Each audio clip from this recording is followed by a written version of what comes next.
ब्रह्मा जी श्री भगवान से कहते हैं, हे देव, जो लोग आपके उभय चरण कमलों के प्रसाद का लेथ पाकर अनुग्रहित हुए हैं, वे भक्तजन ही आपकी महिमा के तत्व को जान सकते हैं। उनके सिवा अन्य कोई भी चिरकाल तक विचार करने पर भी आपके तत्व को नहीं जान सकता।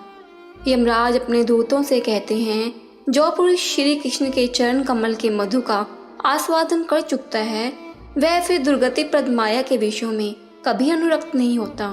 इसके विपरीत जो आदमी सांसारिक कर्मों से ही पाप का नाश करता है, वह महामूढ़ है, उसके बंधन का नाश नहीं होता। जिसका यश महान पुण्यप्रद है, उस मुरारी श्री कृष्ण के चरण कमल संसार सागर में नौका रूप हैं। जो लोग उस चरण कमल नौका के आश्रित हैं, उनके लिए संसार सागर गोके खुर टिके हुए गड्ढे के समान है। वे उसी नौका के सहारे परम पद को पहुंच सकते हैं। फिर उन्हें विपत्ति के धाम अथवा इस संसार में नहीं आना पड़ता।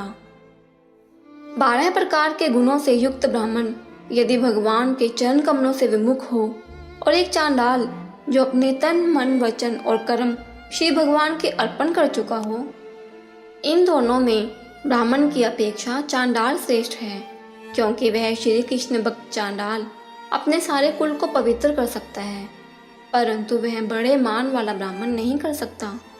यमराज अपने दूतों से कहते हैं, जिन भगवान मुकुंद के चरणार बिंदों की सर्व त्यागी परमहंसगण सब प्रकार की आसक्ति छोड़कर किया करते हैं, उन चरण कमलों के मकरंद रस के आस्वादन से विमुख होकर जो असाधु लोग नरक के पथ स्वरूप घर के जंजाल में फंसे रहते हैं, उन्हीं को यमपुरी में मेरे पास लाया करो। नागपत्नी श्री भगवान से कहती है, हे भगवान, जो लोग आपके चरणों की धूल को प्राप्त हो जाते हैं, वे फिर स्वर्ग, चक्रवर्ती राज्य, पाताल का राज्य, ब्रह्मा का पद और योग की सिद्धि की तो बात ही क्या है, मुक्ति की भी इच्छा नहीं करते।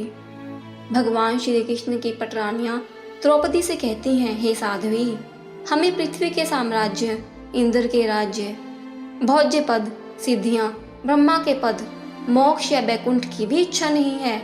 हम तो केवल यही चाहते हैं कि भगवान श्री कृष्ण की कमला कुछ कुकुम की सुगंध से युक्त चरण धूलि को ही सदा अपने मस्तकों पर लगाती रहें।